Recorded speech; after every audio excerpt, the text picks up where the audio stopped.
চাকসু নির্বাচনে পদে পদে অনিয়ম ছিল বলে অভিযোগ করেছেন ছাত্রদলের ভিপি প্রার্থী সাজ্জাদ হোসেন।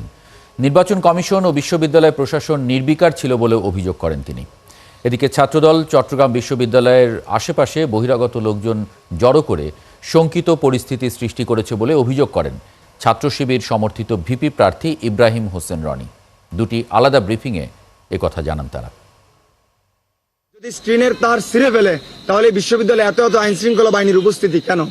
তার পরবর্তী সময় প্রধান নির্বাচন কমিশনকে যখন প্রশ্ন করেছি, তিনি বলেন যে সমস্ত কিছুর রেকর্ড আছে এবং আইটি সেলের প্রধান আমাদেরকে বলছিল লিখিত অভিযোগ দিতে।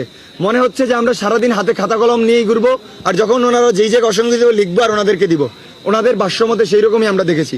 তো এগুলো আমাদের নিজস্ব কোনো অভিযোগ না, শিক্ষার্থীদের নির্বাচন, শিক্ষার্থীদের পক্ষ থেকে যেসব অভিযোগ এসেছে আমরা সেই সব বিষয়ে কথা বলেছি। প্রধান নির্বাচন কমিশনার মিডিয়ার সামনে দাঁড়িয়েই আমাদের প্রশ্ন শুনেছেন এবং তিনি উত্তর দিয়েছেন। সেখানে তিনি বলেছেন যে বাংলাদেশে নাকি অমোচনীয় কালির ব্যবহার করার সুযোগ নেই বা পায় না আর কি, তো এটা নাকি জার্মান থেকে ইনপুট করতে হয়। কিন্তু কথা ছিল যে অমোচনীয় কালির মাধ্যমেই আমাদের নির্বাচন অনুষ্ঠিত হবে। তো তিনি এই উত্তরের মাধ্যমেই মূলত এর বাইরে আমাদেরকে আর নতুনভাবে কিছু জানাননি।